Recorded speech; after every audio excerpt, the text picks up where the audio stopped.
And we're back with another episode of the Lakers Fast Break Podcast. A big shout out to Clutch Talk and Lakers Corner. We're on there too. It's Gerald Glassford coming right back at you here from the Lakers Fast Break, Pop Culture Cosmos, where we cover the latest news and trends in pop culture each and every week, twice a week, wherever you get your podcasts. On our latest episode, we actually give you a big report on Deadpool and Wolverine. It did huge money at the box office this weekend. Plus, I give you a spoilerific review full of spoilers, telling you whether I liked it, didn't like it, the cameos, and more. Plus, Josh and I talk about all the news at Comic-Con that came by, all the big news, including the biggest thing of all that was dropped, the bombshell that was dropped by Marvel at Comic-Con this past weekend. Robert Downey Jr. is coming back, everyone. But he's coming back as Doom. We talk about that and so much more on the Pop Culture Cosmos. Plus also as well, of course, Inside Sports Fantasy Football. That's around the corner. I just got some notices saying that my leagues are starting back up. So Joe and I and Chris Sardieri and Dom Lardieri and whoever wants to stop by and talk fantasy football with us, absolutely appreciate it. You will, if you do. And that's the Inside Sports Fantasy Football. Joe Soros here rocking the Team USA Lakers shirt right there. Man, what good style. I complimented him on it because the first time I've seen him wear it, it really looks good on him. It is, of course, the man behind Simblades, simblades.com, and, of course, Ox1947 at LakersBall.com.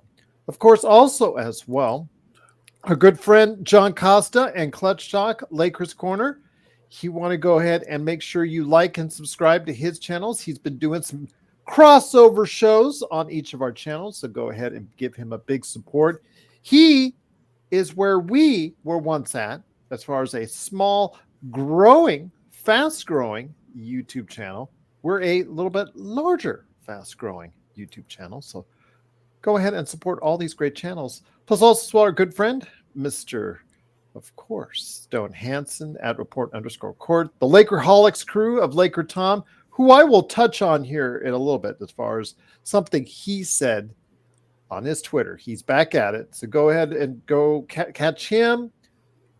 Jamie Sweet, Laker Tom, like I said, Michael Heinrich, those guys are at Lakerholics.com. They didn't have anything to talk about. There's always something to talk about at Lakerholics.com. So that's why they weren't on the show this weekend. But Lakers in 5, Empire Jeff TV, Daniel Barry, Sports Highlights. Please go ahead and support all these great channels and support ours as well by giving a big like and subscribe. We're almost at 1,800, just a little bit under, just a few left to go, 4 subscribers left to go before we hit 1,800 on YouTube. So please like, follow, and subscribe wherever you see us. And please support us right here at the Lakers Fast Break Podcast. Well, it's good to be back in the big chair once again, along with my good friend, Mr. Joe Soro. Thought we'd come back to give you a recap of what went on earlier today. I know that Joe got the Twitter message asking if we would be by on playback. It's early for us on Sunday morning, but there was still some work to be done on the other side of the world in Paris, because in Paris, France, Kevin Durant came back to the lineup. Much speculation on whether or not he would come back, how injured he was, how bad that calf injury was. Well, Joe, it didn't look too bad at all. In the first half, 21 points. LeBron James igniting the fast break time and time again with 21 points himself. KD with 23, as the Team USA, they were in a little bit of a battle for about a half against Serbia and Nikola Jokic, but pulled away halfway through the fourth quarter and cruised to an easy victory, which you need because a lot of the determination on the seeding for the following medal rounds is based on scoring differentials. So you need big victories, and the Team USA did just that with a 110-84 victory over Serbia, like I said, with a big shout out to Anthony Davis. He was the leader. Again, if you like that plus minus thing, Anthony Davis was the big winner with plus 28. And here today to discuss that, plus some Laker stuff and crazy Laker Tom rumors as well, Good man indeed. Go ahead and check him out at SimBlades, His upcoming video game, Corrupt, which was showcased again at EVO this year, was also as well, of course, Lakers Ball, LakersBall.com as Oxnard47. It is Joe Sorrow and Frank. Great to have you here as well. Sports Baby, Kurt Affair, Darren, our usual suspects are here, Joe. Team USA in the house, looking strong. Can keep it rolling along. Yeah, it was nice as soon as the sniper showed up, and I'm not talking about Steph Curry. It was almost like a switch. He hit his first 2 threes, and I was like, He's the all-time leading scorer, and you can see why. Just some guys, Joe, just play the international ball real well, and he just feeds off of that 3-point. It's a little shorter 3-point line, and he just feeds off of it.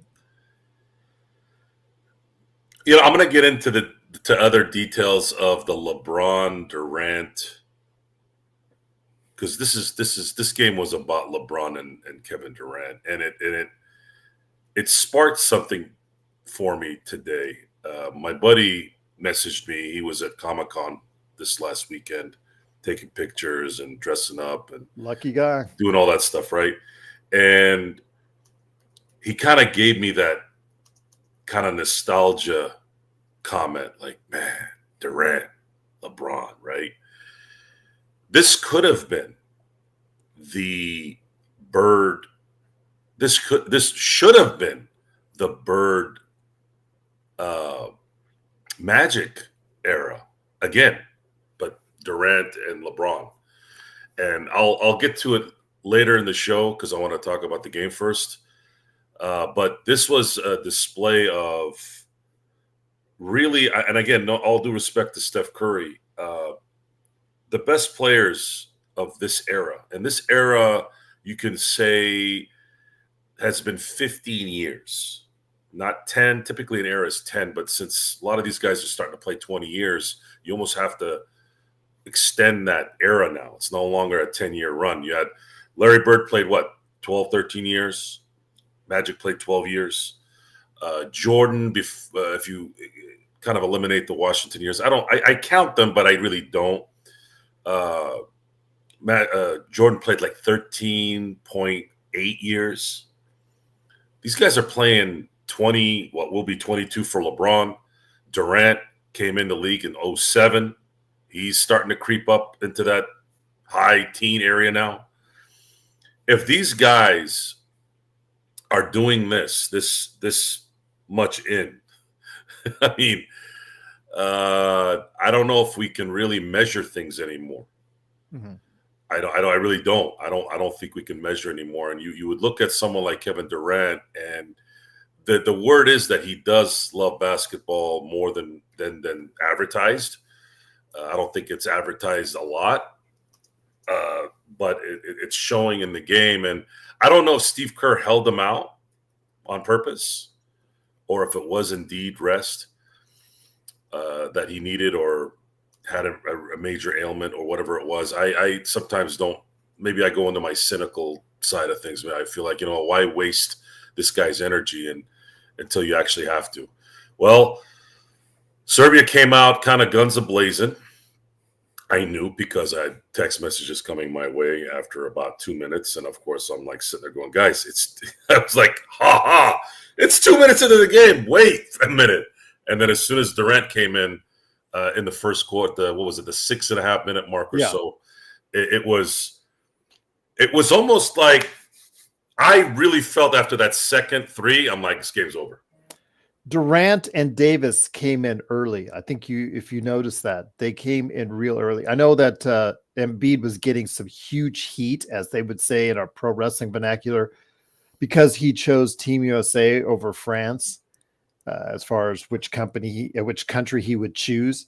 But yeah, he was getting some huge heat. But he and who else was taken out really quickly in order for Kevin Durant and as far as Davis to come in, and those guys provided a spark. Davis overall, again, whether or not you take the plus minus as a success or not, Joe, plus 28. I mean, obviously the team did better in his time out there on the floor. Yeah, it was. Look, Joel Embiid this isn't the kind of team for him. He needs to be the focal point. He needs to get the ball and let him kind of. I wouldn't say he's an initiator, but he's a controller of his team. He can shoot. He can get to the mid range when he wants to. He's got some quickness there that's kind of unassuming, but it's there. Can get to the free throw line and also make the shots. So it's very hard to defend, but he has to kind of be in control of the game. He's not much of a team player in terms of someone you could throw the ball down and kind of gauge the setup and pass to the open guy on a regular basis. That's not really his game.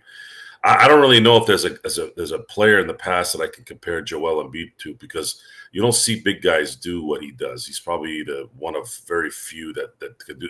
Him and Jokic are almost, except Jokic is a little bit better in terms of passing out of a double team. He has more of those fundamentals that you talk about a lot. Correct. And Joel Embiid does not belong on the U.S. team. And this is something we've talked about for several shows.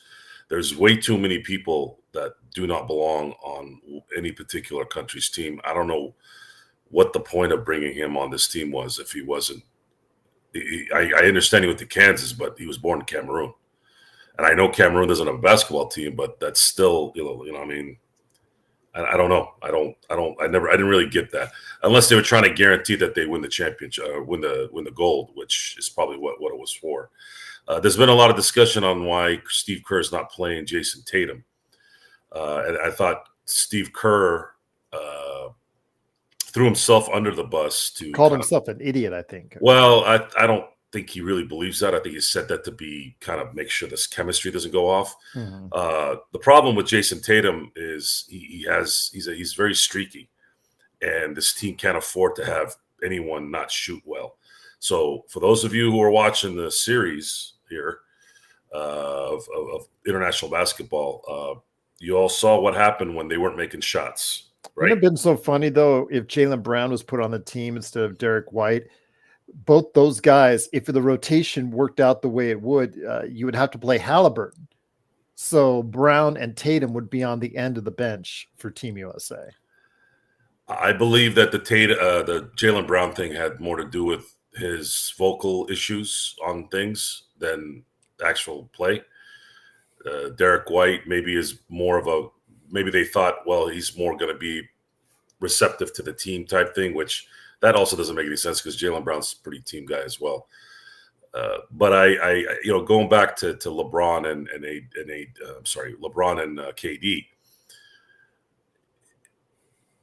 it's just when you have all-time greats like that, and you can just supply them with a little bit of help, their talents are magnified greatly. And these type of teams are perfect for those guys. And they're able to play freely. They're able to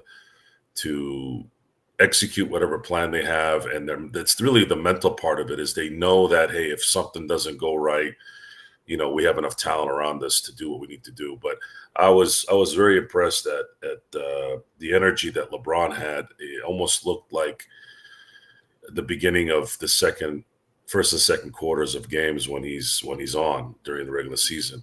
Well, it's what we talked about with last week as far as the fact he only has to play 20 to 25 minutes. Obviously, it gives him fresher legs, Joe. Yes. The issue with LeBron is when he's playing too much like that during a 82-game season, plus playoffs, plus play-in, plus tournaments, whatever, his body is stopping towards the end of games. He's not able to go that extra half quarter. And this tournament run so far has proven that if LeBron is fresh during a game, you're going to win. You're going to have a very good chance of winning. And I've been thoroughly impressed that he's been very aggressive getting to the basket. I haven't seen him pass out of the drives as much. Ever since that pass to Cam Reddish last year, I've noticed he hasn't been making that pass as much. LeBron James, and I'll say this until this ends, LeBron to the basket, LeBron going to the basket is as sure, if not more, than the Kareem skyhook. It's that potent. Why are we critical of him when he misses layups? Because it's a sure basket if he's not missing that shot. And I don't believe a 6'8" athletic freak, even this late in the stage, this late in his career, should be missing those shots, even if there's a little resistance. If you're gonna brag about being 6'8", 260 or 250, you should be able to handle a little bit of contact, especially in today's NBA. If it was Bill Laimbeer or Charles Oakley and Dennis Rodman era, I would give that or the Davis. Yes, I would give you a little bit more. But you know correct, what I mean. Correct. I would give you a little bit more room, because that would actually change the trajectory of that shot, and it would make sense. I grew up in that era. I didn't see as many missed layups as I see in today's NBA. I just don't. And they were just as rough. So there was obviously some conditioning that was created at that time where they knew that they were going to get hit and they were still able to make the basket. That's why I was kind of trying to, by osmosis or whatever, tell the coaches to try to train these guys to deal with some kind of contact without obviously taking them out, where they can get used to contact in the air while trying to make a basket. But they're probably afraid they might get hurt or something. Darren says, Joe, he won't go to the basket that much against France. And that's the case. Then if they're lighting it up from the outside, that their key is their shooting. If they're shooting like they did today, there's no stopping Team USA. So if France says, okay, we'll pack it inside so that the paint is protected. If Booker and Durant and Curry and even LeBron James are lighting it up from the outside, Joe, then there's really no stopping Team USA. And that's probably how they'll adjust. And France will make that work, because I'd rather have you shoot than have LeBron go into the basket. So the only problem is if it's Durant hitting 8 out of 9 shots, then you're toast. Now you have no shot at doing anything at that point. And of course, if LeBron is shooting 8 out of 9, yeah, you're really done. I mean, this was a complete butt whipping.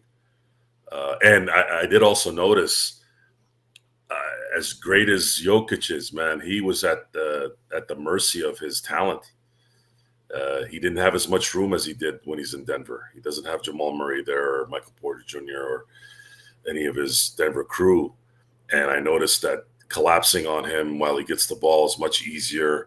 I know USA has more talent on the team, of course, that helps. But it's a completely different game with Jokic. I mean, he was pretty – I didn't notice any dominance with him with this particular team. He needs those spacers.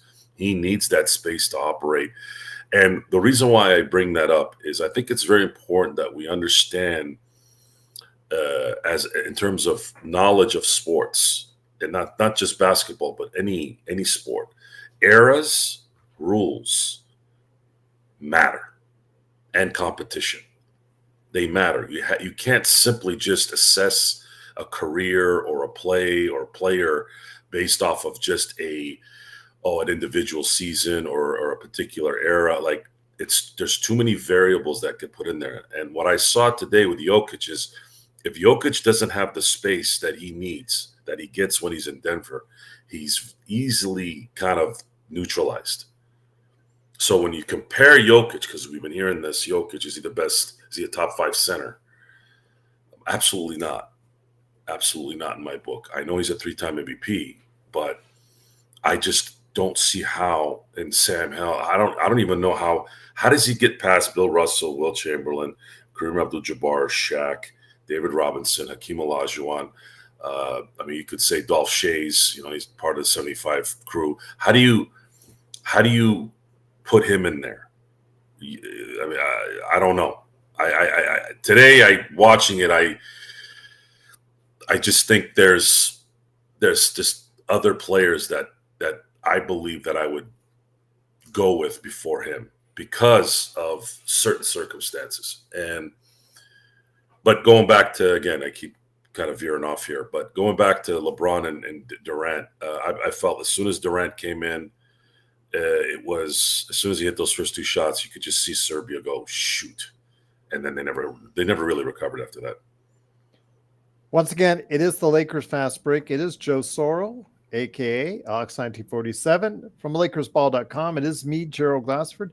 Thanks again for watching, listening. Truly appreciate everyone. The Team USA out there doing its thing, on its way, hopefully, to a gold medal with a 110-84 victory to start off their pool play against Serbia. Their next game is coming up on the 1st. July 31st. July 31st at noon against South Sudan. We'll see if we can provide a playback on that. We'll see. That's not the early one, Joe, so maybe high noon. We'll see. I know that you and I are both busy usually around that time, so can't guarantee that much, but we will try to do what we can to put at least a couple of those games on playback for you on our road to hopefully a gold medal. But to see what's going on right now with Team USA, they do get off to rocky starts seemingly every game.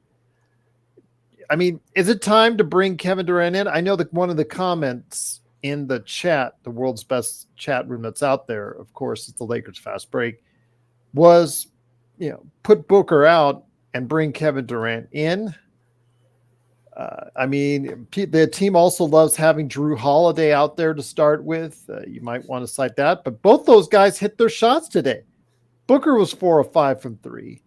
Holiday, he's a very streaky shooter. He was even 3 for 5 from 3. And, of course, he's on there for his perimeter defense. Would you bring Kevin Durant, seeing how well he played today, into the starting lineup? Sure. Yeah, I mean, Booker had a lot to do with them kind of running away a little bit. He hit a couple of threes, and I just don't think Serbia has enough horses to compete with the USA team. And France, in the future here when they do play, France is as good as they are and how formidable they are in the front court. They seem to lack everything else. I don't know. I mean, Australia, I think, beat them, didn't they? They were pretty rocky in their exhibition games. Canada beat them in double digits. Serbia beat them in double digits. They did win their first matchup, I believe. Yeah. They won yesterday against Brazil. Yes. Again, there's more. Not the Oscar Schmidt of Brazil. So no, not at all. It's not as good as they once were. So. Not at all. The United States has to run the table in my book. They have enough talent. They showed something tonight that pretty much the oldest guys on the team could dominate all these young guys that are international stars. I brought up the era thing because it just seems like there's this obsession with comparing eras. I saw this really stupid stat a few days ago where they had the original Dream Team in '92 played against 6 NBA players internationally. And then they showed this Dream Team playing against, 41 or something. Again, this is how these things get seeded into people's brains who don't know anything about sports. Folks, these international guys play together like regularly. Yes. Even in '92. Okay. You're going to do a lot better. Now, and I'll compare it to what I'm going to say right now. Guys like Drew Holiday, guys like Bam Adebayo, those guys generally wouldn't be coming into this kind of team if they were just looking to get the top players of the NBA. They put in guys like Drew Holiday. They put in guys like Bam Adebayo because they know that they're chemistry role player type guys. Now, you might be saying, how is Bam Adebayo a role player? He is. He's a role player that's on a team that uses him as a main guy, but he's a role player. He's not a great player. Drew Holiday, perfect role player. Absolutely perfect role player. He is not like a 1 or a 2 on your team to win a championship. He's more of, at best, a 3. So when you look at eras, when you look at competition, when you look at all this stuff. You have to understand what is going on. Why is this team bad? Why is this team good? Most international teams run by their country are guys that have played together since they were teenagers and play very well together, and that's where that comes from. And if that doesn't have any credibility, then I don't know what to tell you. I don't know how to explain this to you, and that you can understand that. Stop comparing what happened 30 years ago versus now. This team right now, based off right now, has better players and should not lose a game the rest of the way. And I believe they will do exactly that. They will win it all. They won't lose a game. If they do, there is a major lack of, I guess, desire to win. That's the only reason why this team would lose. If you want to look back at they lose focus, though. That's a common theme for years with Team USA, because they think everything comes easy. They have a tendency to think everything comes easy to them. If they can avoid that, I don't see anyone beating them. Yeah. So Z, this era of space, what it's created is it's created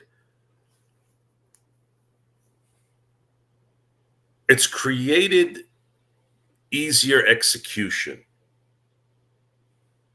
Because possessions weren't, I thought for sure possessions went greatly up since, let's say, the 90s.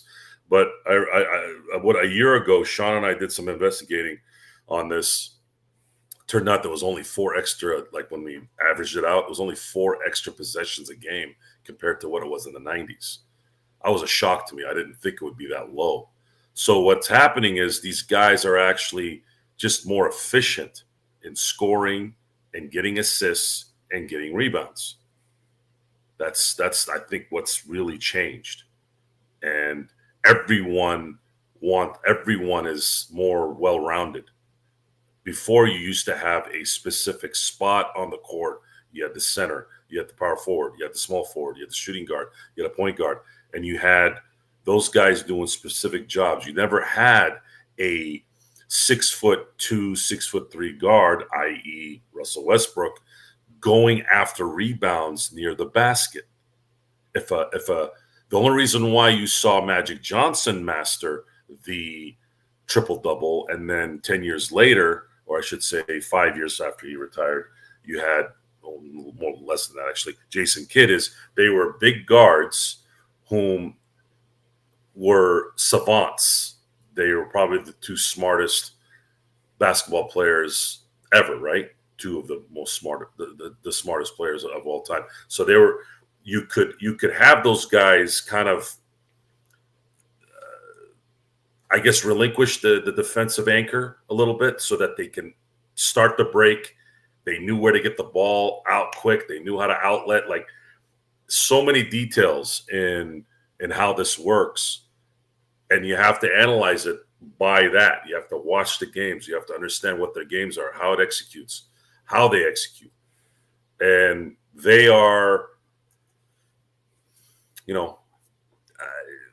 Jokic is the example. I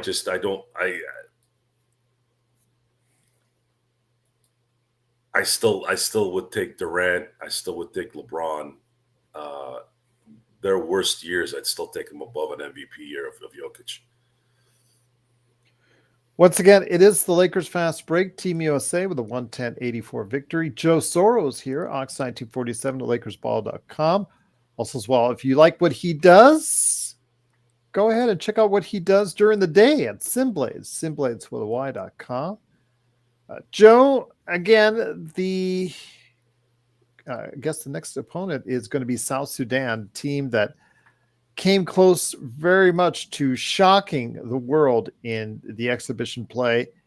Do you think it'll be anywhere near as close again? I don't think so, because I don't think that South Sudan can shoot that well from the outside 2 games in a row. They did play well in their first game. I think they did win their first game, so they are 1-0. So they will be coming in with a lot of confidence and feeling that they can play well against Team USA.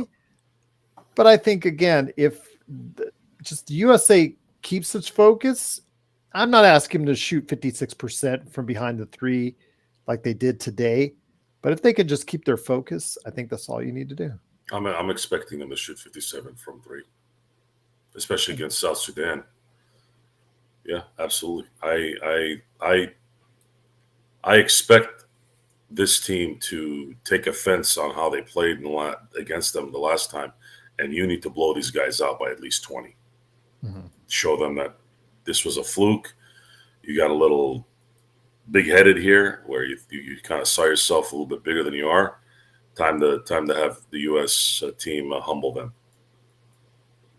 Okay. Well, the only reason I'm asking is because I think, again, they're going to come in there with a lot of confidence on the 31st. I just don't think that, again, they can sustain the same kind of play. I think they caught the Lakers, Team USA, looking forward. I really think as far as they caught them napping and just not in a good way, as far as just not focused at all. And now that we're actually in the qualifying rounds of the actual Olympics themselves, I think you are going to find a little bit more focused team in Team USA, Joe. Yeah, they should. If Durant is my lineup is Durant, Steph, LeBron, Bam, and AD. At least my closing lineup. If you really, really need everything, you got the two defensive anchors, and then you have three guys that can. Well, LeBron can control the point, and then you have the two deadly snipers on each side. How do you beat that team? And Steph Curry isn't playing well. Is he going to snap out of this a little bit? If he snaps out of it, then they're going to win by 40. So I'd like to sit down with Steph Curry if I'm Steve Kerr and go, hey, you all right? You feeling good? Because I need you to start making shots. Because if you and Durant start hitting shots left and right, these games will be done by the third quarter. He was 3 of 7 from behind the arc today. Not bad. Again, that's what they have him there for. He's not going to play make. I like the fact that they are letting LeBron doing quite a bit of the playmaking at the top of the key. That reminds me so much of the way it used to be in 2020 when the Lakers found success in the bubble. He was at the top of the key facilitating all the action.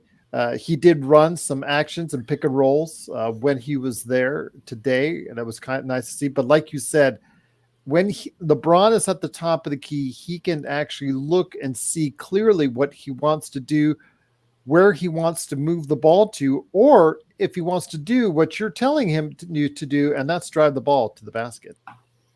Yeah, driving the ball to the basket can only mean good things, because either he's going to get a layup or he's going to have the best NBA players waiting at the three-point line hitting shots, whether it's Booker, whether it's Steph, whether it's Durant, whether it's Jrue Holiday. I'd like to think that this is a pretty easy setup here for them to make the run they need to win this. The concern a little bit is still that LeBron is exerting a lot of energy now. Yeah. And I'm sure we played 27 minutes today, Joe. That's most on the team.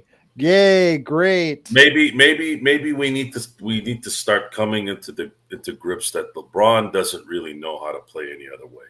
That's true. So Kobe Bryant and Troy Polamalu, my two favorite guys, if I had to pick two favorite guys in the last 20 plus years that I watched play, if you're in denial that those two careers would have ended badly, if you were in denial of that, then you weren't paying attention. Those two careers were never going to end well because it's just too ferocious. So we need to start coming to grips that LeBron is never going to not play a lot of minutes, and he's never not going to control the ball.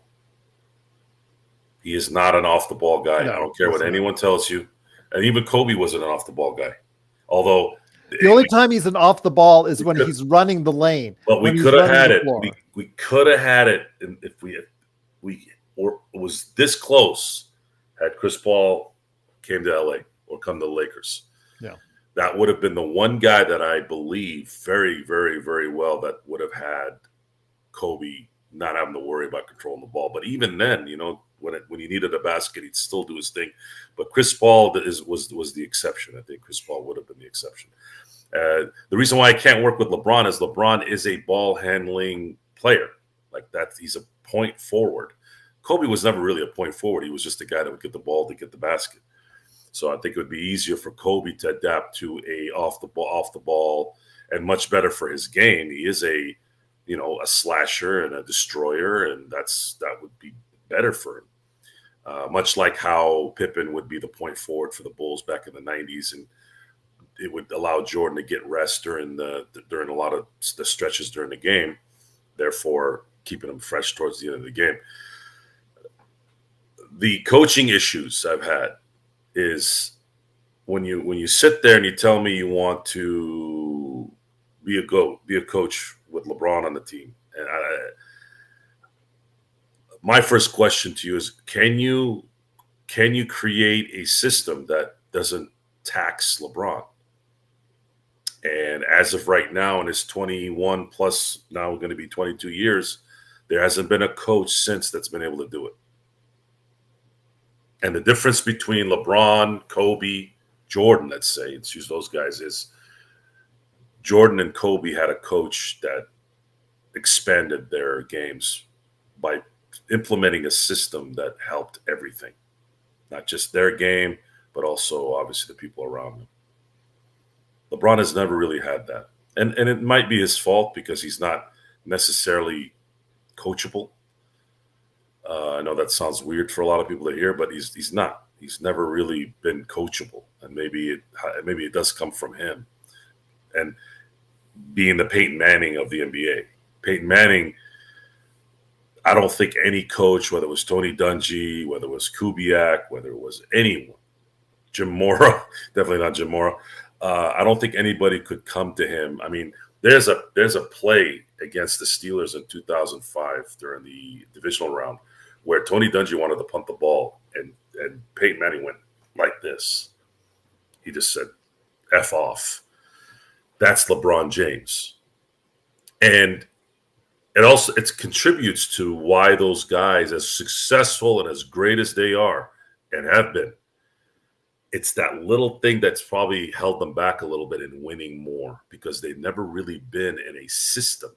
It's always been the LeBron or the Peyton Manning system, and they think they can do everything. Well, folks, it's hard to do that sometimes. Sometimes you need that extra kick from somebody else. You need Kerr to hit that last second shot. You need Paxson to hit that last second shot. You need Ron Artest to hit that three at the end to win Game 7.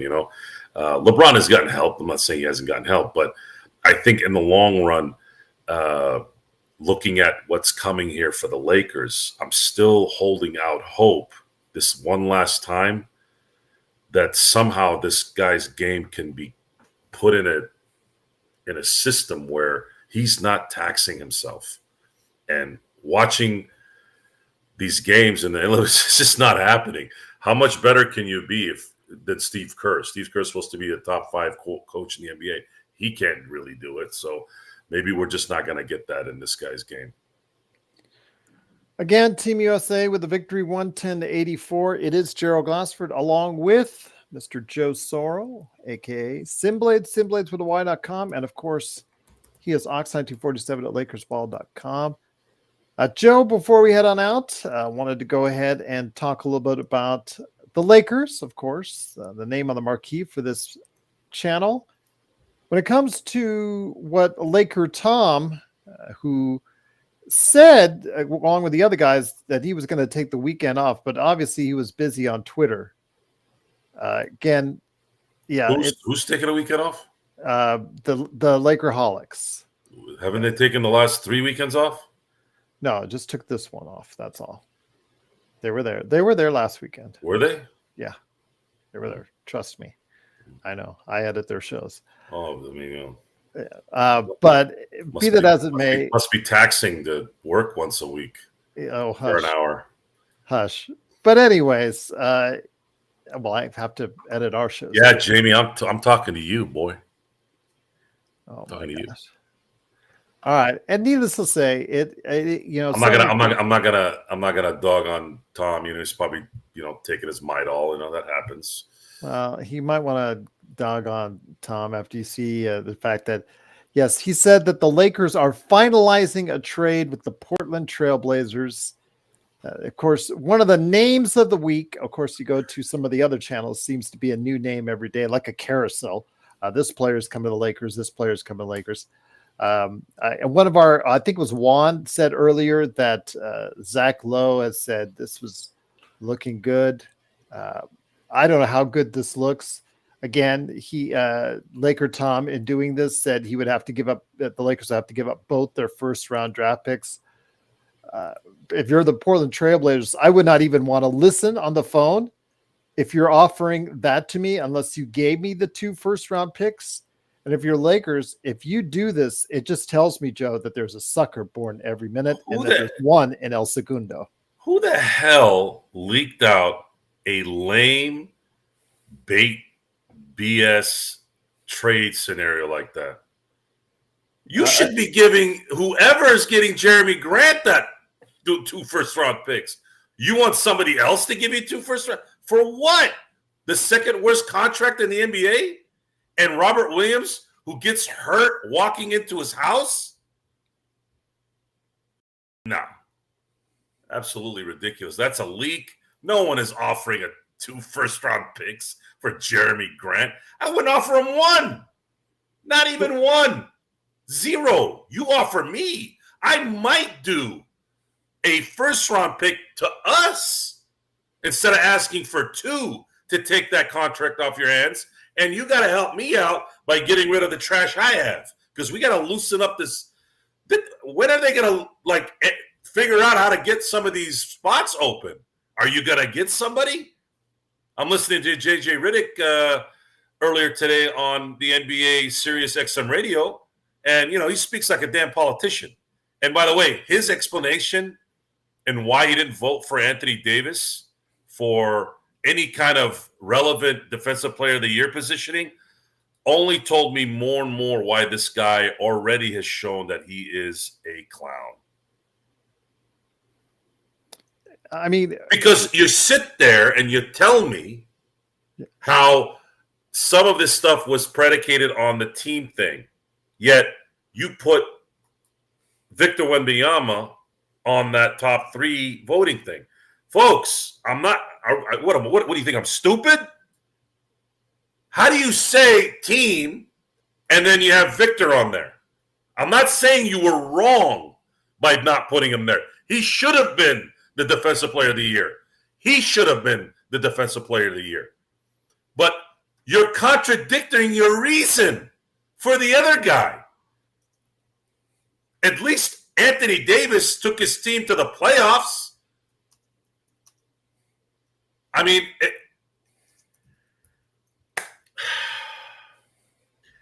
you know how exhausting it is? It's exhausting to have a discussion with grown adults about how they're wrong all the time. And they're oblivious to it. They will talk themselves into believing they're not. I'm like, what are you talking about? How are you not wrong? You just said, I didn't vote for this guy because of team stuff, blah, blah. But you voted Victor to go in the top 3. You guys, AD had more votes than Bam Adebayo, who's a top 3 pick. How does that make sense?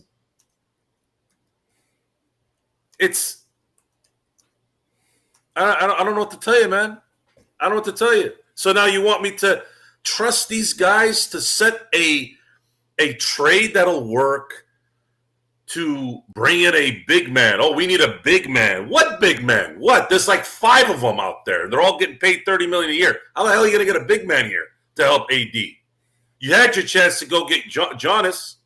Yeah, you would have had to pull some strings, but that's the player you needed. That's exactly who you needed. What's Jeremy Grant going to do by giving? I don't think they're going to do this. I don't think they're that dumb. But what is that going to do, getting Jeremy Grant and giving up draft capital? It's not going to happen. If Portland wants to get rid of Jeremy Grant's contract, they're going to have to throw a first-round pick. Possibly 2. At least that's what I would be saying. I'd be like, yeah, you're a goal. You're out of your freaking mind. I ain't giving you a freaking first-round pick for Jeremy Grant. That guy's not worth second-round picks. I know the comment was made online about something of this, some similar trade package, that it's Rui and the Lakers garbage. I think it was referred to by. Well, look at that lineup. Other than Rui, what is that team? I mean, Phoenix just got Tyus Jones for $3.3 million. He is a better player than Gabe Vincent is at $11 million. Is he really? Well, it's basically the same player. I mean, you get my drift on that. Yeah. Jared Vanderbilt. I mean, health issues aside, he is a nothing for you on the offensive end. I mean, he could defend. That's great. But the fact is they exploit him on the offensive end, especially in a playoff matchup. So he becomes useless as you go along in the playoffs. And JHS, will he play again? Hopefully he will. He didn't play at all in Summer League. So where's his development at? We'll have to wait and see. But he looks like a draft bust. The Lakers have had draft bust after draft bust after draft bust. I know it's something tomorrow I really want to focus on, Joe, so please let's not touch on it today, is what Rodell keeps sending us emails on, and it's constant love for Max Christie as opposed to Dalton Connect. So I want to go ahead and weigh those two up in tomorrow's show, since we'll have some time to talk Lakers more extensively there. But the Lakers have not had a good draft pick in some time. They paid several million just to get Max Christie, and he hasn't panned out yet. Obviously, you saw what they did with JHS and Maxwell Lewis, and now they have Bronny James. Dalton Connect is the only way you can save right now as far as the Lakers drafting expertise, per se, is if he pans out. But who would take that trade, Joe? And the fact is, even Tom admits you would have to package both the first-round draft picks along with it just for people to take those guys. Most of those guys probably won't even be in a top 10 on almost any roster that's out there, except for Rui. The only way I collect Jeremy Grant's contract is if you take our trash and you give us first-round picks. Yeah. Trash as in Jalen, Hood-Schifino, Vanderbilt, Vincent. Yeah. I would. There is no discussion there. You're out of your mind if you think you're out of your mind if you think I'm giving you maybe a second-round pick. How about that? Maybe I'll attach a second-round pick. If I'm desperate, maybe two. Maybe in like 2038 or something. No, you're out of your. This leak was a total joke. And, Tom has created a X page or Twitter page for these moments. That's what creates the buzz around his Twitter. That's why he goes crazy about this. And it goes to show you that it's not just millennials and Gen whatever the hell is going on now where they clickbait you to death. Look, even a almost 80-year-old man does this stuff, folks. They're all suckered into this. Let's try to get attention by saying, hey, this will work. No, it will not work, folks. It will never work. Getting somebody like Jeremy Grant while giving up assets and not giving up your deadheads. That just doesn't make any sense. This is supposed to be Portland trying to get rid of a contract for players where their contracts are either small or are going to run out quicker than Jeremy Grant's. So therefore, you trying to get rid of these big contracts, you need to give us the reason to do this trade. Now, Jeremy Grant does solve a little bit of a talent issue. He can play. He'd definitely play.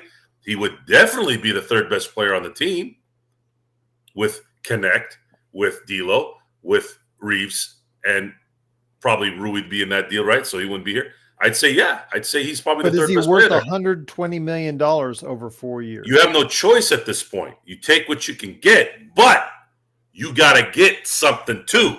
So by getting draft capital, even if it's one first-round pick, you've already done yourself a solid. Why? Because now we're in this era of we need draft picks so that we can develop. Why? Because the idiot morons who brokered this deal decided to not even negotiate or put any pressure on the owners in this deal, and now are forced to train draft picks and develop people in the NBA versus going with what was good.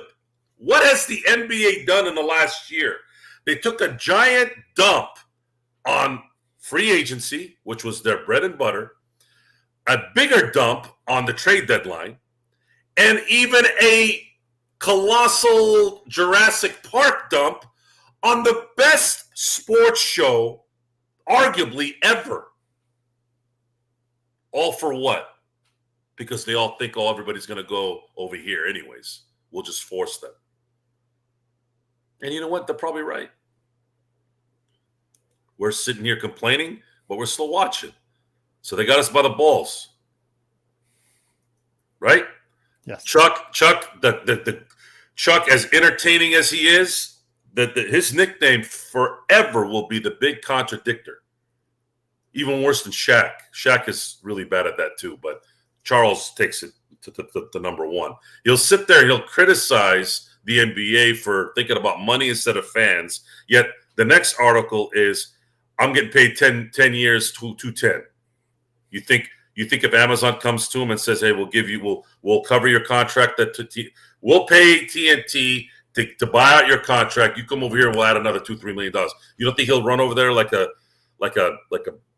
little boy to a lollipop? I'm telling you right now that if there would be in their move, if they can get inside the NBA, I understand that Warner Brothers did file suit against the league, which obviously makes for a very uncomfortable situation in the final year of their contract. But yeah, Amazon, Warner Brothers cannot match the number of viewers that Amazon potentially has on a daily basis. So right there in a nutshell, I'm not sure that they have really a solid case to stand on. They can match dollar for dollar, Joe, but they can't match eyes, the number of eyes you could potentially have on any one of their games on Amazon. Because 200 plus million people have Amazon Prime. They're going to make money somehow. What I've noticed with the streaming companies is, so I went to T-Mobile on my cell phone about a year ago or so. And part of their package was they were giving us Netflix for free and Apple TV. Mm-hmm. I don't really watch Apple TV a lot, but I was kind of happy about it because they play Dodgers games on there exclusively sometimes. So I was like, oh, cool. If I'm on the road now, I can watch it on my phone versus I had to use other means at home to watch it, which I still watched it. I have some ways to manipulate that, right? But it was harder on the phone. So then I go, Netflix. I'm like, yeah, I've used my friend's Netflix. I watch it here and there. It's not that important to me. If I need to watch something on Netflix, I can just borrow my friends. But then we got it. I was like, yeah, finally have a Netflix. Cool. Well, over the last year, they went from having normal Netflix to all of a sudden you had this Netflix that was not HD or something or whatever the hell it was. It wasn't as fine. Then it went from that to commercials. And then it went to you can't watch certain movies because of your package. They kept taking things away and you kept watching garbage. I'm like, don't I pay a subscription? I mean, part of the $200 I'm paying for my phone, that's where I'm paying it. Now I got to watch ads? Really? And then now you got to pick what I'm going to watch? You brought me in like that and now you're going to make me pay? Dude, I got this so I don't have to watch commercials. If I wanted to watch commercials, I'd go watch network TV. Why do you think I don't watch network TV? Because of commercials.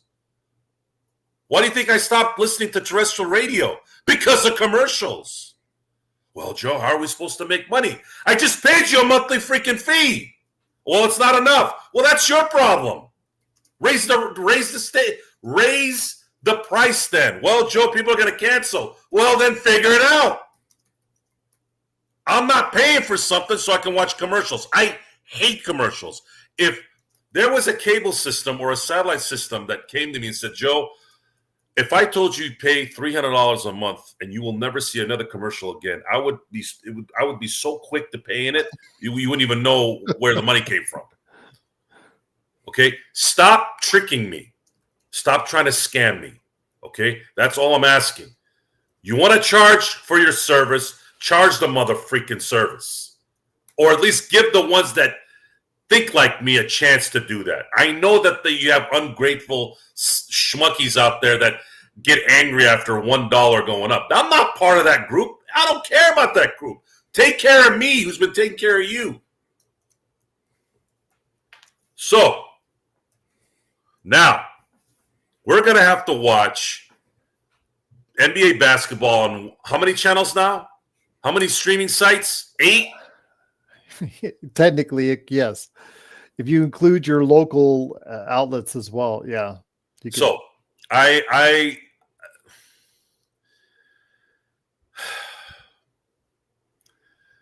talk about money on this show a lot in terms of how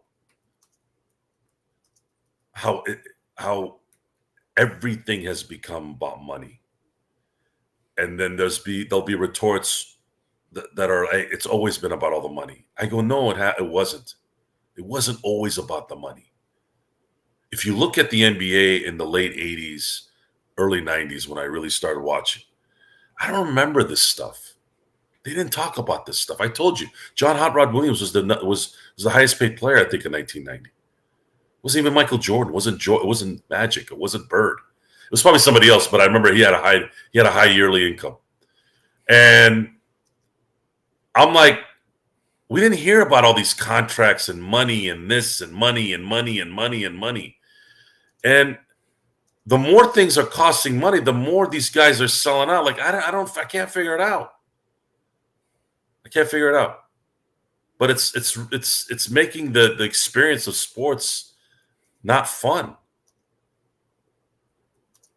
I had to be coaxed into coming back and doing watching the Lakers this year because of this show.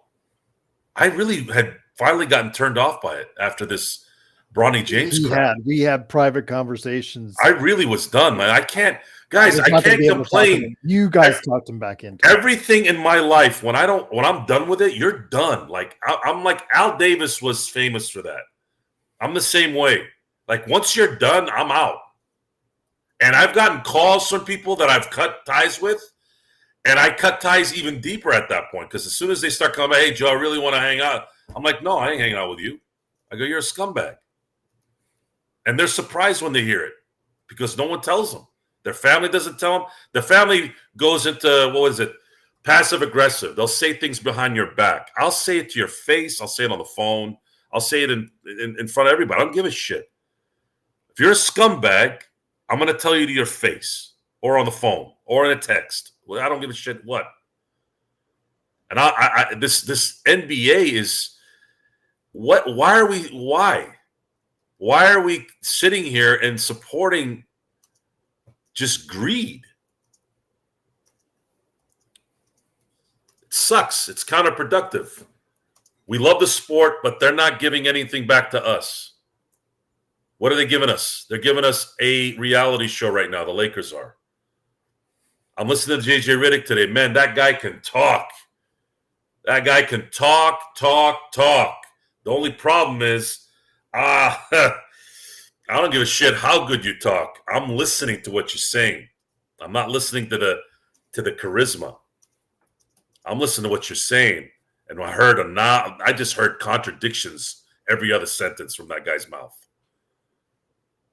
And everybody there was just sucking it up.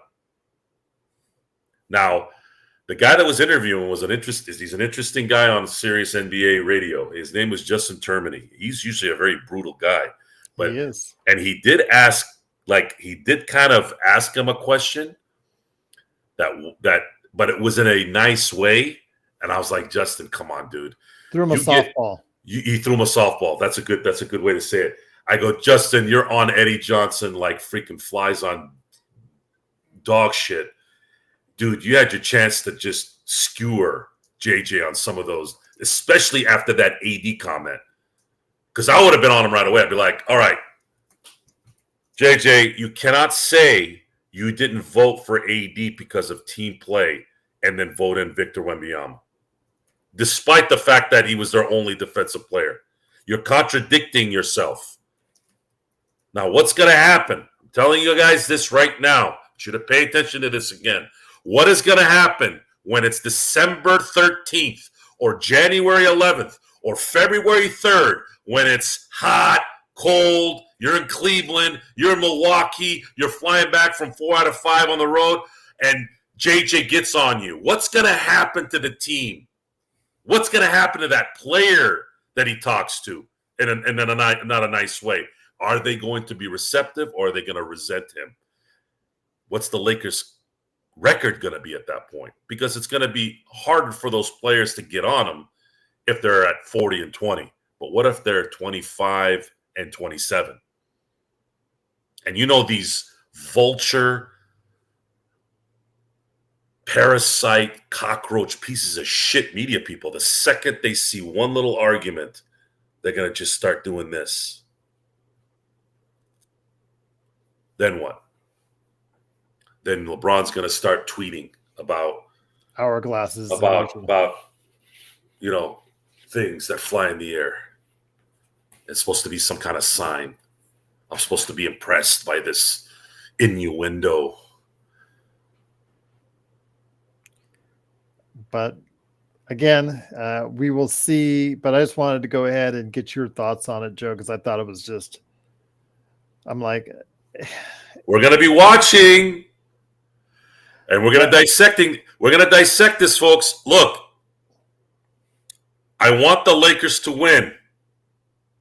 You all know this. If you don't believe that, you're dumb. We wouldn't be here 300 days. We want them to win. Man, do I want JJ Redick to work. I want everything to work.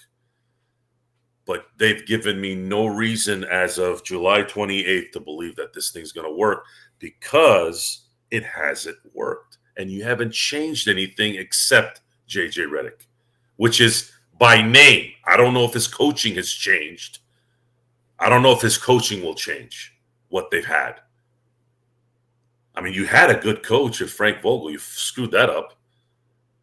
You had good role players who played defense and made timely shots. You screwed that up. How am I going to believe that you're going to make better here?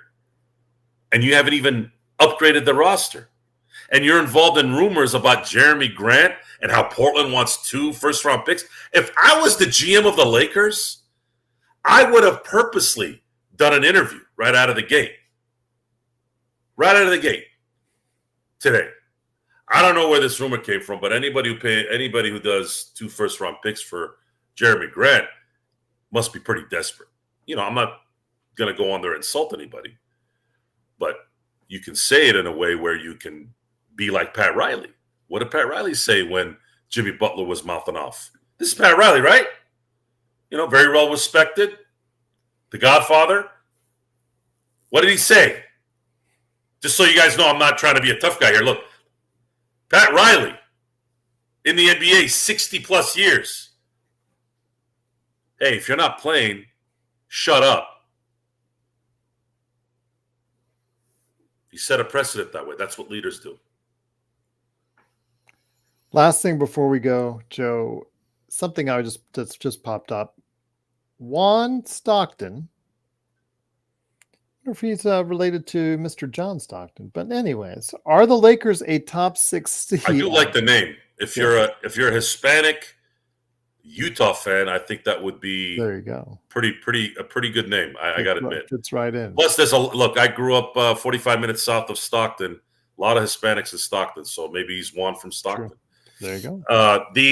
Are the Lakers a top 6 seed? No, not right now with this roster. No, absolutely not. Because remember, they finished 8th, and then they won their way into 7th place. So I don't know. I can't say that they are. I really can't. Not at the same roster with the same players, with the same issues and the same problems and the same health concerns. Yeah. Lakers have to hit the top 4 this year. They cannot start another series on the road. Yep. This has been way too much. It's been way too much. The Lakers have not hosted they haven't hosted a series at home since you want to go back to the bubble? No, because they weren't at home. They were well, technically they were the home team though. Yeah, that doesn't matter. They're not playing at Staples or the Crypt. 2000. Wow. I actually don't remember. It might have been 2012. It might have been 2012. Yeah. If you want to take the bubble out of it, it could be 2012. The bubble doesn't count, Gerald. They're in Orlando. I understand that if as far as the home team, there is no home team.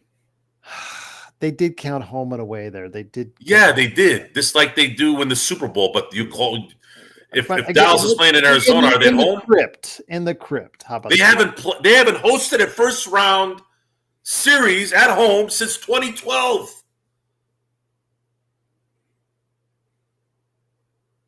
I might be wrong, but I don't think so. I'll take a look. They didn't make the playoffs in 18. I'm sorry, 19.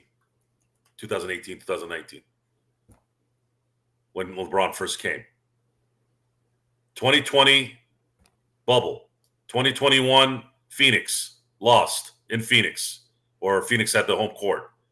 2022, they didn't make the playoffs. 2023, they started in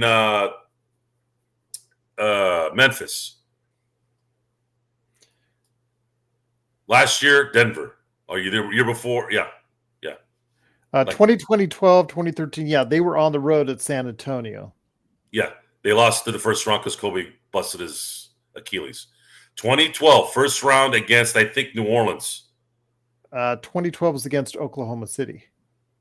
The first round, not the second round. Yeah, you're right. Yeah. So the statistics have gotten worse as we've been talking about this, folks. You remember what I said before, Gerald? About the Lakers the last 4 seasons and how everybody's telling me things will change? What am I basing my negativity on? And I told everybody we've only won 2 series in 4 seasons with LeBron James and AD being all NBA players. Good point. Kurt Affair. Denver in 2012. Is that who they played? Totally went blank on that one. Sorry.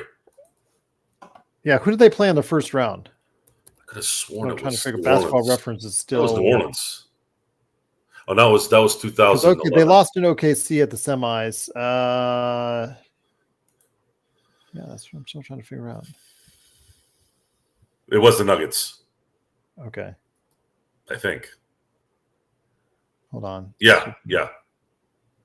Wait, hold on. It was the Nuggets, yes. Yeah.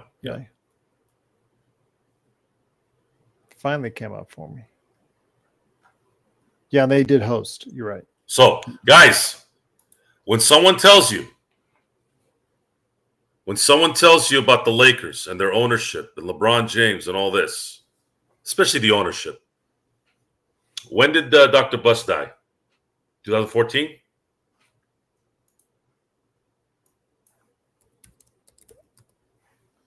As far 2013. 2013. Okay. He died February 18, 2013. So basically the year after. Soon as Dr. Buss died, this team has not seen an opening series at any point, first, second round, third, whatever, where they had home court.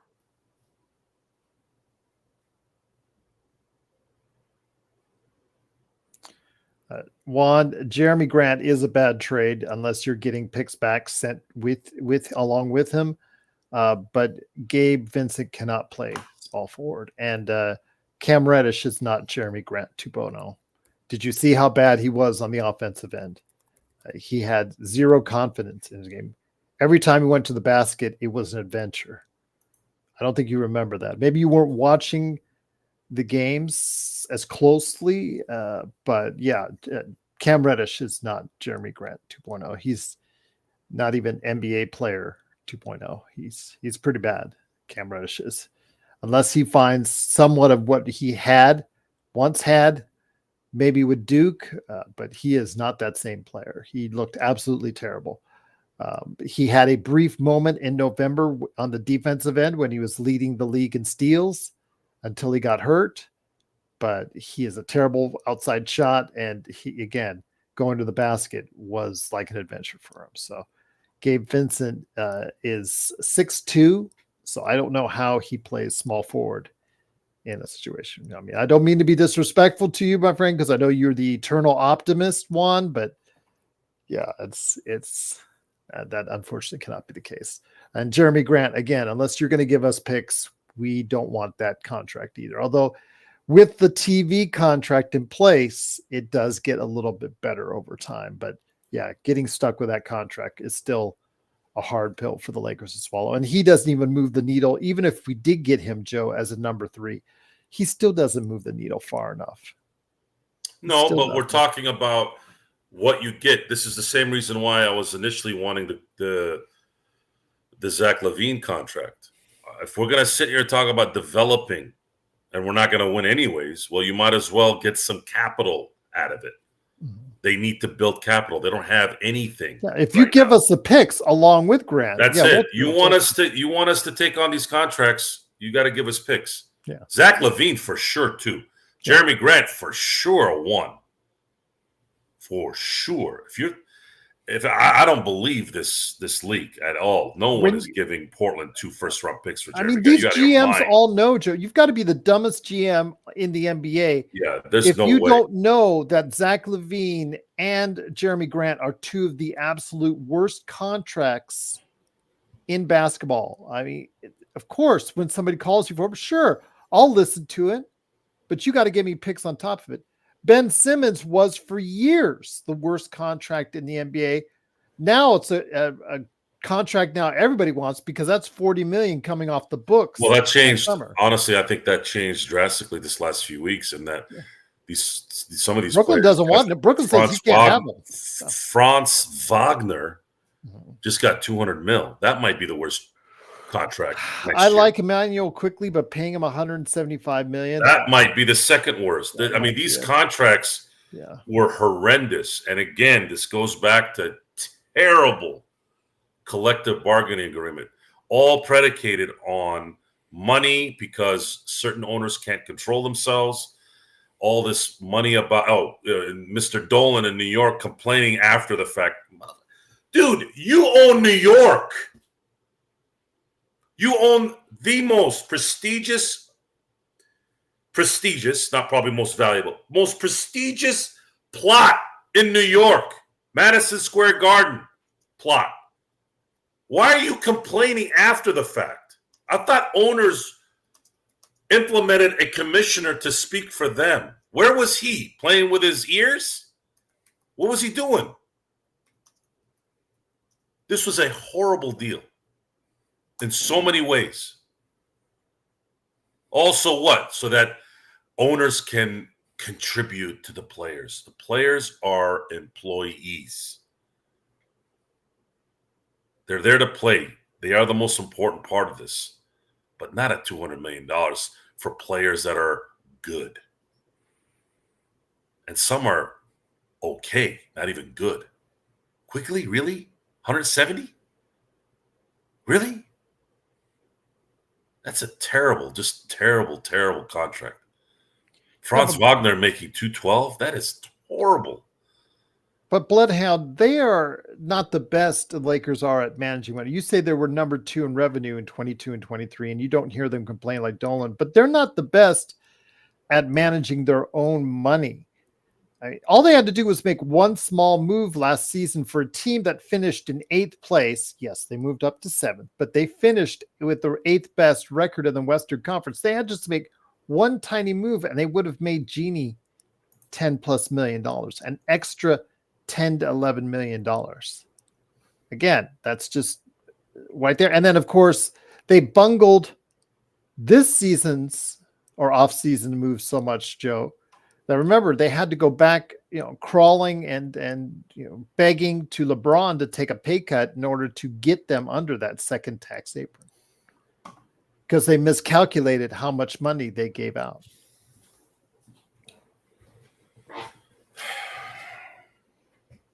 Stupid. What, 45,000? He said.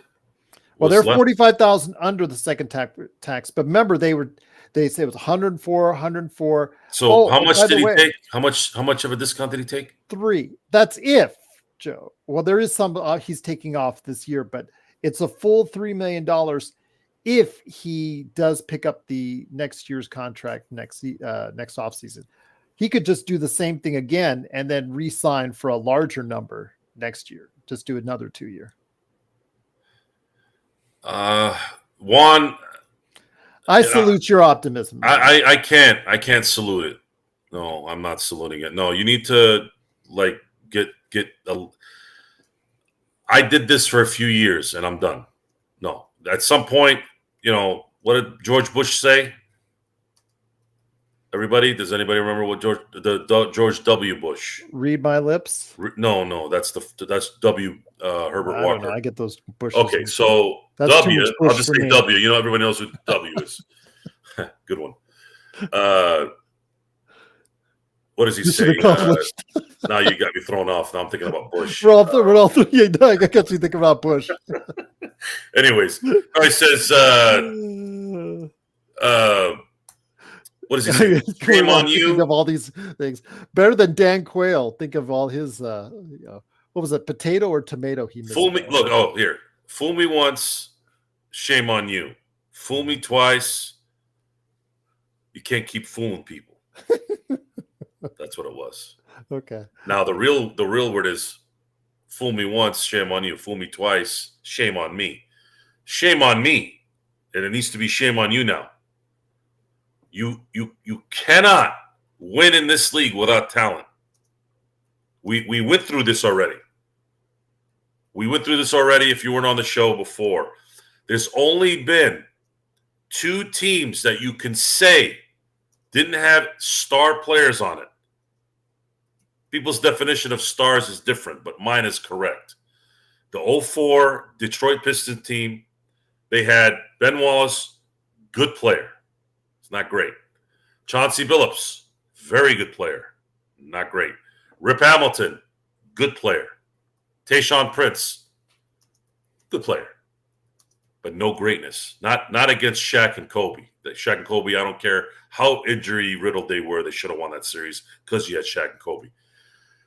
And the 79 Supersonics. And they had Dennis Johnson on that team. He won MVP that year. Those 2 teams are the only teams since I've been alive on this earth, which is 46 years, that didn't have a superstar on their team that won. So now we look at LeBron and AD. They're supposed to be superstars, right?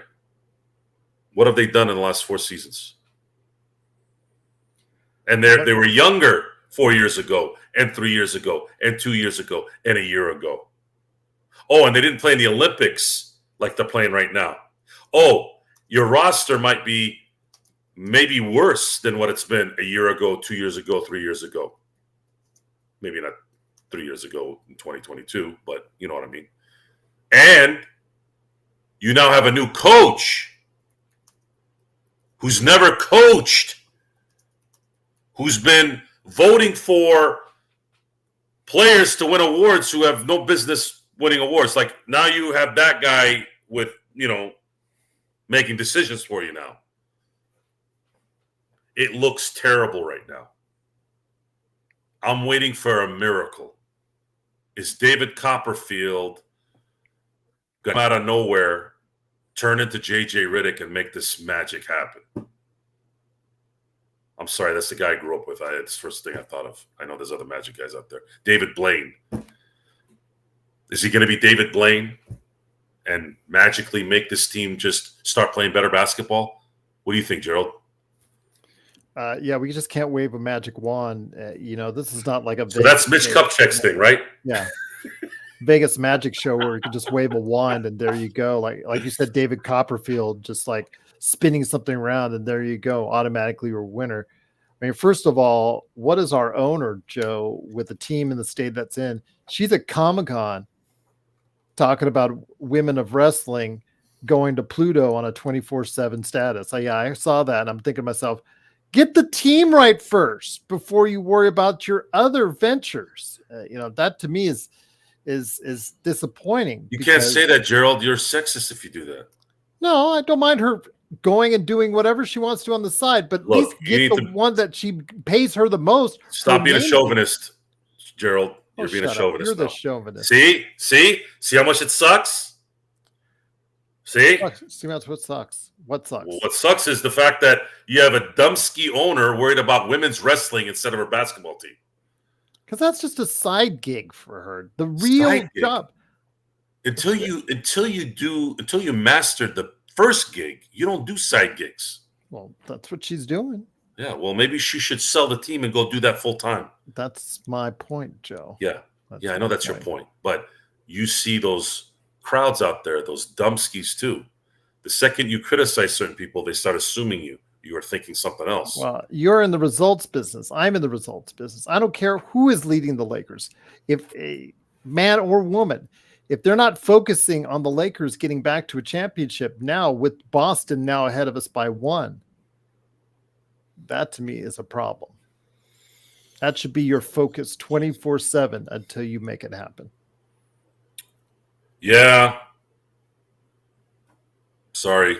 I don't care who. I don't care what or who is leading the franchise. If that's the last time focused. I mean, well, okay. But Dr. Buss had other stuff too. So while he was winning championships, he had other stuff going on. So I guess we can't say that either. Did he? Well, he had other things going on. I'm not talking about his lifestyle, his personal stuff. I'm talking about the business side. He was still pretty good at the real estate market, Joe. Well, I mean, that's not. He has people that were helping him with that, but he was focused on the team. He was focused on the Lakers. Okay, if you say so. The results said so. Think about it. Dr. Buss took over the Lakers in 1979. They won a championship 9 months later. And then they proceeded to win 8 Western Conference Finals and 5 championships in his first 10 years in the NBA. Then the 90s hit, and he started seeing a little bit of a transition. Pat Riley leaves, Coop leaves, and then Magic got sick, and then there was a little bit of a lull there, and then within 4 years, boom. He gets Shaq, he gets Kobe, he gets Derek Fisher. A year later, he gets Rick Fox, he gets Robert Horry. And then he wins another 3 championships a few years later when he gets Phil Jackson. Oh, then there's a little bit of lull, a little bit of drama, and then they went to 3 straight finals and won 2 championships. 1 finishing off the Celtics in 7 for the first time. Or I should say for the first time being down in a series.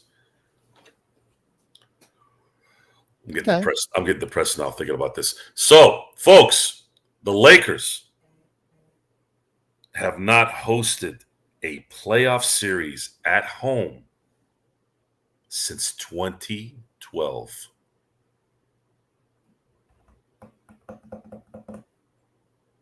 That's 12 years.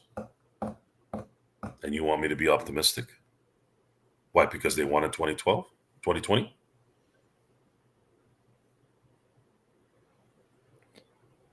Again, seeing what so many of our Lakers fans see as far as out there that follow those other shows that provide that optimism. We provide realism here. I just don't see it happening. I just don't see in the current state the Lakers are in how they can find a pathway to beating those, at least the upper echelon of the Western Conference. I just don't see it.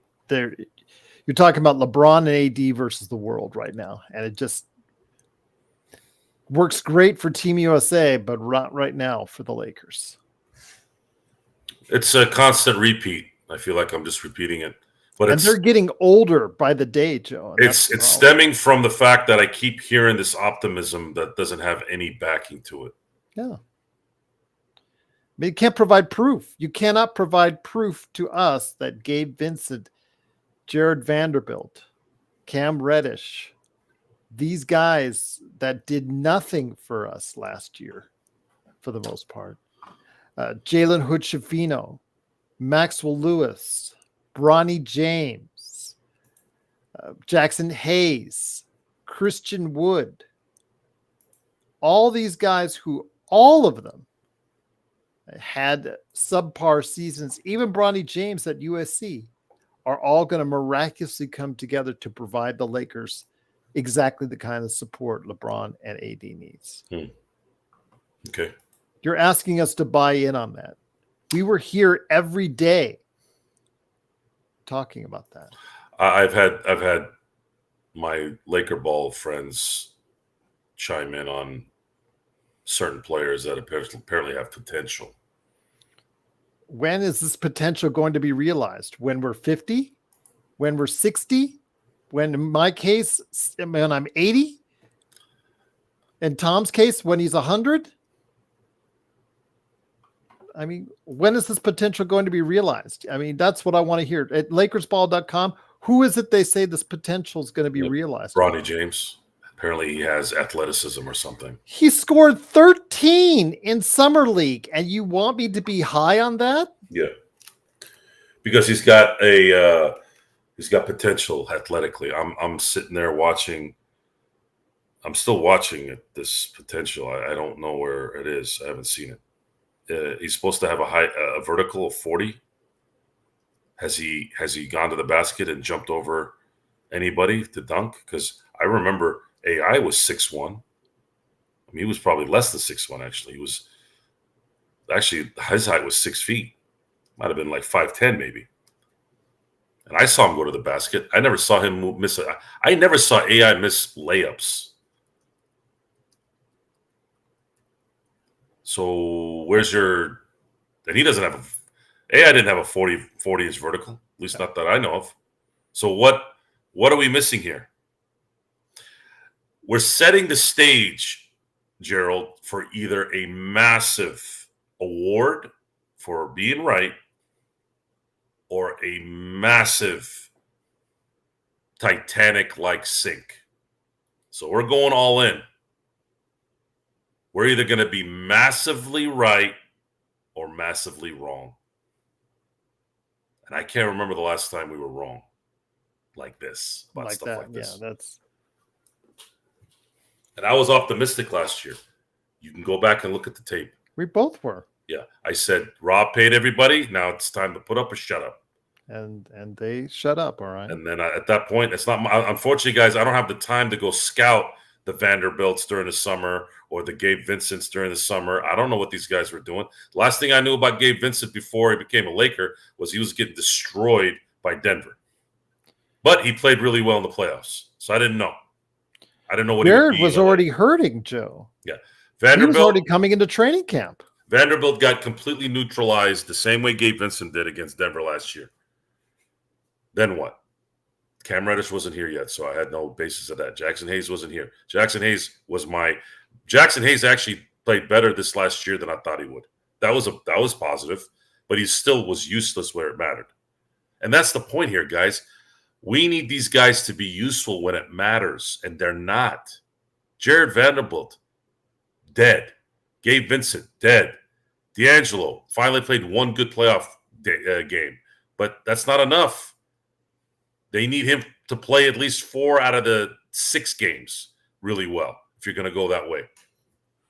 Juan says, I think the Lakers, Gerald, have a chance to beat the Nuggets now. But, yeah, that's great. Yeah, everybody has a chance to beat the Nuggets now because they have Russell Westbrook. I mean, that could be the worst deal of the entire summer, Joe, or it may, who knows, he may resurrect his career once again, but I have no faith in that after what we saw in LA for both the Lakers and the Clippers. Well, Denver's feeling what most of these championship teams are going to feel here, and that is the tax. Yep. And that's what happens when you run a socialist type system. Is the only thing that a socialistic type mindset and system. The only way it becomes valuable is by punishing those who are good and making everybody else mediocre, and creating a high and a low, nothing in the middle. The NFL has mastered that. Matter of fact, it's really just quarterback and then everything else. And then, of course, there's been arguments by running backs and all these guys, complaining about, I'm being disrespected. I'm like, dude, you disrespected yourself. Your colleagues disrespected you 10 years ago when they made this deal. So if you got a problem with it, then go talk to the owners. It's your fault. Stop whining. It's just a shame because the Lakers are really a mismatched roster, Joe, and it does not look good right now. The Lakers have zero flexibility because they're stuck up against the cap, and they don't even have roster spots. Yeah, they're all gone. That's how pathetic they've run this thing. At least if you had some roster spots where you can go get something. They can't even do that because they'd have to get rid of their trash, and if they get rid of their trash, the team that they're giving the trash to, they're going to want draft capital. Yep. So they're screwed. They're screwed in so many ways. And this political type answers that they give, it's just sad that people still listen to this stuff. You all suck. How are you going to get out of this rut? Stop telling us the company line. We need to develop. You have no one to develop. Maybe connect, but he's not going to be a superstar. He's a role player. What are you going to develop from Dalton? Into what? What's he going to be? Durant? No. You need a Durant. Like, you need that guy to go on, make the Lakers great. Lakers always have the big names. That's what created this entire franchise, its entire existence, except at the beginning of it all. Yeah, George Mikan, who was from the beginning. You drafted Elgin Baylor. You drafted Jerry West. After that, it turned into get us the big players. Get us Wilt. Get us Kareem. Get us Shaq. Get us Gasol. Get us LeBron. Get us AD. None of those guys were developed. Those guys were already developed and ready. The only way you develop in this league from the beginning is you got to suck ass, get a first overall or second overall. Hopefully not a second overall because they've been pretty shitty at picking there. That's going to be a lot of risk. Corbina, I'll tell you about this about Cam Reddish. When he was with the Knicks, I used to get sent stuff on Twitter all the time and be told by you guys, whoever was around that time on our chat, oh, we got to get Cam Reddish. We got to get Cam Reddish. You guys, did you see the highlights on Twitter? Did you see the highlights on Twitter of Cam Reddish? Oh, Lakers got to get Cam Reddish. Well, the Lakers did get Cam Reddish. And look what it got. Look what it got. Whole lot of nothing. Again, this is a player who had so much potential when he's coming out of Duke, and it's basically, I don't know where it went wrong, but it went wrong. Watch him go into the basket. Forget about his terrible shooting outside. We all know about that. But the fact is, man, look at when he goes to the basket. It looks awkward. It looks unorthodox, and he looks like he has no confidence in that ball going in. So I don't know. It's just a shame. This guy was a top 10 draft pick. Jackson Hayes, top 10 draft pick. And look at that. He's what, 24, 25, Joe, and he looks like he's on his way out the league as well. Rui was a lottery pick. He's okay, but not worthy of a top 10 pick, at least not from my view. He's a rotation player. Yeah, rotation players in my book should never be a top 10 pick ever. I know it's hard to I always remember Jordan Hill is the one that I remember so vividly. I never forget this. He was the pick after Steph Curry in 2009. Oh, after or before? Because I know Flynn. After. The reason why I bring him up because the Knicks had the next pick before the Warriors picked Steph. And it was very clear that the Knicks were going to pick Steph Curry. And then, of course, they didn't, and they got Jordan Hill. Just one pick later. Could have been worse. Could have picked. You're talking about an all-time great, and then a guy that's an all-time. It's just amazing that one pick. That one pick should not be that bad. One pick after. But Minnesota had two. Yeah, Rubio and Flynn. They went both point guards. Yeah, and look what happened there. And everybody said it looked right for the first few years because Steph couldn't get his ankle right, but as soon as his ankle got right, and that was the biggest contributing factor on why they had money for Durant in 2016. It wasn't because it was just some loophole. I mean, it had a part of it, but Steph didn't sign a second contract that was large. He was only getting paid $10 million a year, and that opened it up for Durant. And when we opened the show, I talked about the Durant-LeBron thing, and I wanted to maybe end the show discussing this. We lost a Bird Magic era with Durant and LeBron. We should have had the Durant versus LeBron finals before a Steph Curry LeBron final. And really, I don't know if you could even say it was Steph versus LeBron. You can't add, in my book, the second best player in your era on a team that already has the third best player of the era. And then you had two of the best shooters of all time back in terms of the backcourt. And you arguably could say that Durant is the third greatest shooter of all time. And some might even say he's the second greatest shooter. I mean, just think about that for a second. The Golden State Warriors had arguably the three greatest shooters in their prime at the same time on the same team. In an era of basketball where shooting became paramount. I would have liked to have seen Oklahoma City be the team with Durant on it. Durant should have went to management after they lost that series up 3-1 against the Warriors in 2016. He should have went to management and said, listen, guys, I want to stay in Oklahoma, but I can't do this with Russell Westbrook. They could have gotten something. They could have gotten a huge haul for Russell Westbrook. He could have stayed the course, and you would have likely seen Oklahoma City versus Miami or Cleveland, I should say, more than what we ended up watching. And for some reason, that popped in my head watching the game today. Is it one of the best trios? Obviously, 1992 notwithstanding. Is it one of the best trios of all time when KD stepped on the floor with LeBron and Steph Curry, as they were talking about today? I mean, Shaq and KG in 96 with Jason Kidd.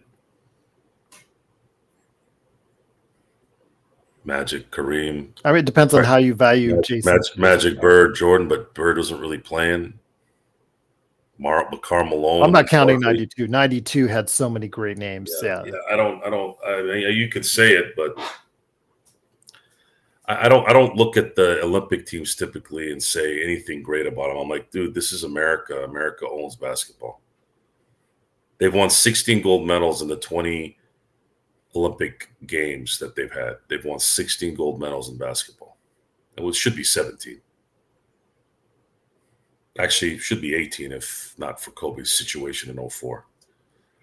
Because he was slated to be on that team in 2004, and I'm damn well better believe he would have helped the league, helped the U.S. win it that year. But the one in 72 is still a bad taste in a lot of people's mouths, even those who weren't alive during the time. But 16 out of 20, despite those two appearances, you dominate this because you have the best players in the world. Now, we're noticing a little bit of a shift, and wasn't planning on talking about this now, but since we're talking about it, the international game is taking some luster off the American player. You've had, since 2021, you've had, well, technically, I'm counting Embiid as a foreigner. I'm sorry. I'm not going to call him an American. He's not an American. He's born in Cameroon. So you've had 5 foreign players win the MVP the last 5 years. Giannis, Jokic, and Embiid.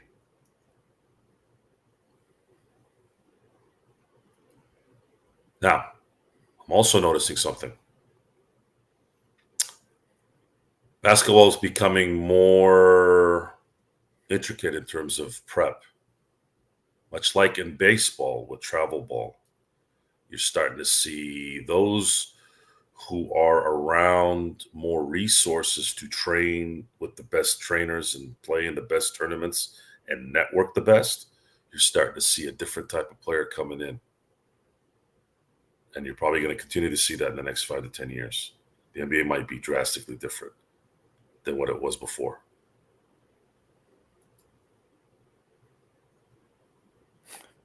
Dylan says the Lakers are cooked, Gerald. It seems like they'll be running it back, the same problem. Hey, they got JJ Redick. He's going to solve all the problems, right? According to what he says. Trust me, guys. I listened to him today. He's a suave speaker. It's just the problem is he hasn't run into somebody like me that can call out his bullshit. Everybody's kissing his ass. And then those who aren't kissing his ass are these pipsqueak media coward punks who just go on a mic and yap. No, I would sit down with JJ Redick and call him out on what he says. If I had a shot. Once again, it is the Lakers Fast Break. It is Joe Soro along with me, Gerald Glassford. I want to thank you so much for watching and listening. We'll be back tomorrow night. I want to hit up Joe with his thoughts recently, what Jovan Buha said about the Lakers rotation, especially the shooting guard spot. Something that Rodell keeps on emailing us, which you can do as well about anything Lakers related. LakersFastBreak@yahoo.com. Or put your comments below. We do get to them whenever we can. And then also as well, you can always be a part of what we do each and every time out right here on the Lakers Fast Break. I want to give a big shout out to everyone on Lakers Corner and Clutch Talk. If you haven't liked and subscribed to both of those channels, please do so. And please, if those viewers haven't subscribed yet to the Lakers Fast Break, we're on 5 to 7 days a week, over 300 shows a year. Over 1,100 audio episodes, 1,100 video episodes. So we've done a lot here on this channel. But Joe, any last thoughts before we head on out? No. All right. And on that note, once again, Team USA with a victory, 110-84. Always want to hear your thoughts out there about the Lakers. Juan, you keep that enthusiasm going. Can't say we are in agreement, but still, we're all one big happy family. At least we hope to stay that way. Still talking Lakers basketball as we get closer and closer to the season. Got basically a month. We'll go ahead and fill up with as much as we can basketball-wise for you to keep you occupied until training camp, and we'll go ahead and make sure we do that. But once again, please like and subscribe because you'll get the latest notifications on when we go live right here at the Lakers Fast Break Podcast.